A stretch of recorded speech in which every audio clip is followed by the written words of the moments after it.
Chris Comas, long regarded as a steadfast and essential figure on 1000 Elb Sisters, suddenly found himself at the center of a controversy that shook both fans and the reality television industry to its core, revealing a hidden layer of tension and exploitation that had quietly existed behind the cameras for years. As the loyal brother of Amy and Tammy Slaton, he had become the linchpin of the family's public persona, a figure whose humor, honesty, and steadfastness provided balance amidst the chaos, turmoil, and dramatic personal struggles of the Slaton sisters, whose own lives had become a magnet for both viewers and media attention. And while Amy and Tammy often captured headlines with their emotional outbursts, health crises, and personal challenges, it was Chris who maintained the stability of the household, managing conflicts, mediating disputes, supporting his sisters emotionally, and even providing comic relief at moments when the tension threatened to overwhelm the narrative. And yet, despite his pivotal role in the show's success and his contributions that went far beyond what most cast members would be expected to give, Chris alleged that TLC had been systematically withholding a portion of his pay, exploiting his dedication and his central role in driving the series' popularity, leveraging his presence to boost ratings while simultaneously undercompensating him for the work, the time, and the emotional labor he had invested. A claim that sent shockwaves through the fan base and raised uncomfortable questions about the treatment of reality television stars more broadly, as audiences who had come to rely on Chris's voice of reason, humor, and accountability realized that the networks they trusted to present authentic stories might have been engaging in practices designed to maximize profit at the expense of those who created the content. And it was in this climate that Chris made the difficult decision to take legal action, filing a lawsuit against TLC that alleged the network had constructed contracts that disproportionately favored the company while binding cast members to conditions that limited their financial freedom and ability to negotiate fair compensation, highlighting what he believed to be a systemic issue affecting not just him, but many other reality television participants who had long been expected to submit to the demands of the industry without complaint. And the lawsuit, which was both principled and personal, aimed not only to recover the remuneration he believed was owed, but also to set a precedent that could empower other stars facing similar situations. And while many fans initially held out hope that TLC might negotiate a confidential settlement to avoid the glare of public scrutiny and the negative PR associated with the case, the network instead mounted a vigorous defense, asserting that Chris's claims were without merit, that the terms of his contract had been transparent from the outset, and that he had willingly agreed to the conditions that he now challenged. And when the court ultimately sided with TLC, dismissing the lawsuit entirely, it marked a severe setback for Chris, both financially and emotionally, as the legal defeat seemed to validate the very system he had sought to challenge and underscored the difficulties that reality stars face when confronting networks with entrenched power structures. Yet even this legal conclusion did not bring closure, as TLC quickly moved to sever ties with Chris, terminating his contract and ensuring his absence from Season 8, a decision that fans perceived as retaliatory and which ignited an immediate wave of outrage across social media platforms, with viewers expressing disbelief, anger, and profound disappointment, arguing that Chris's dismissal represented not just a business decision, but an ethical failure on the part of a network that had benefited enormously from his dedication, consistency, and ability to humanize a show otherwise dominated by sensationalism and drama. And this public response was widespread and fervent, with fans creating trending hashtags, sharing video montages of his most memorable moments, and actively discussing the implications of his removal on the future of the series, framing Chris as a champion of authenticity whose absence left a gaping void,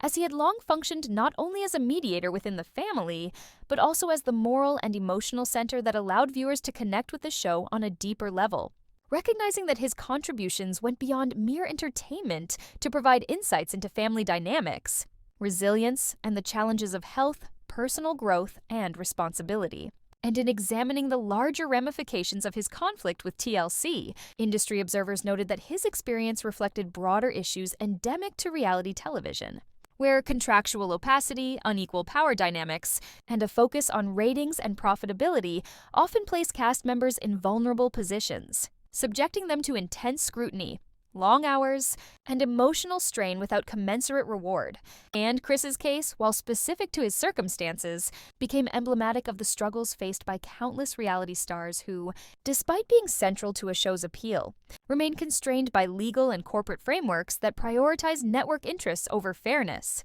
transparency, and the well-being of the individuals whose lives are broadcast for entertainment. And the narrative surrounding his lawsuit, termination, and the fan backlash also shed light on the unique position of reality television audiences in shaping the fortunes of a series, as public sentiment, social media activism, and the collective response of a dedicated fan base demonstrated a power that could challenge network decisions, influence reputational considerations, and amplify discussions about ethics, labor rights, and the human cost of entertainment. And within this context, Chris's role in the series was understood not merely in terms of screen time or plot function, but as a conduit for emotional engagement, a voice of reason amidst the spectacle, and a symbol of integrity, whose absence raised fundamental questions about the show's capacity to maintain cohesion, emotional resonance, and narrative balance. And the implications extended beyond 1000 LB Sisters, prompting dialogue about the treatment of reality stars across other programming on TLC and similar networks, where stories, personalities, and personal struggles are commoditized, yet often at the expense of those who inhabit them. And as fans debated the ethics of such practices, many expressed concern about the long-term viability of the series, questioning whether it could sustain its appeal without the stabilizing presence of Chris, while others speculated on how TLC might attempt to fill the void through new cast members, increased drama, or narrative restructuring. Yet few believed that any replacement could replicate the unique blend of humor, accountability, and relatability that he provided, and the story also touched on deeper societal questions regarding the consumption of reality television, the expectations placed on public figures, and the ways in which audience loyalty, corporate control, and individual agency intersect in shaping both the content we consume and the experiences of those who create it, highlighting the tensions between spectacle and authenticity, commercial success and ethical responsibility, and the human cost of narratives that entertain millions while exploiting the very individuals whose lives are central to those stories. And in considering the personal dimension, Chris's battle was not simply about money or fame, but about dignity, fairness, and the principle that those who contribute meaningfully to a project should be respected, valued, and heard. And this perspective resonated with fans who had long admired him for his consistency, support of his family, and ability to navigate the complexities of a high-drama environment with empathy and intelligence. And the outpouring of public support reflected a recognition that his contributions had been essential to the series' identity, and that his removal represented a loss that was both narrative and moral, challenging viewers to reconsider their relationship with the show and the network that produced it. While the ongoing discourse also illuminated the ways in which reality television operates as a microcosm of larger societal dynamics, where power, loyalty, advocacy, and audience engagement intersect, revealing the pressures, rewards, and consequences inherent in lives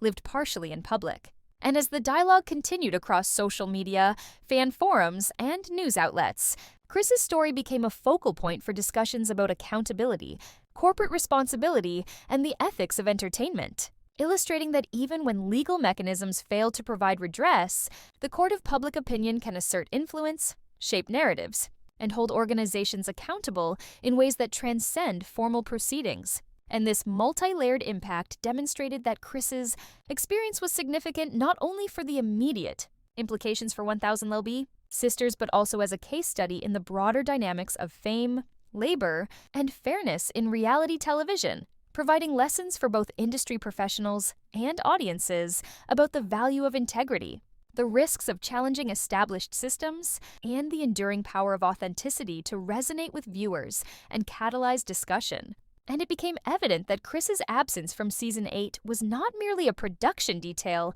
but a symbolic event, one that foregrounded issues of equity, representation, and respect, reminding fans and insiders alike that the individuals whose lives are depicted on screen are real people with genuine stakes, and that their treatment reflects both the moral compass of the networks that employ them and Reality television has always thrived on drama, secrets, and shocking revelations. But what is currently unfolding between the television network and Amy and Tammy Slaton could become one of the most explosive scandals in the history of modern reality TV. For years, millions of viewers have tuned in to watch their story play out in raw and unfiltered ways. These two sisters from Kentucky transformed their personal struggles into one of the most popular reality television franchises. Their lives, their bodies, their relationships, and their emotional highs and lows were all packaged and broadcast for entertainment. But behind the emotional moments,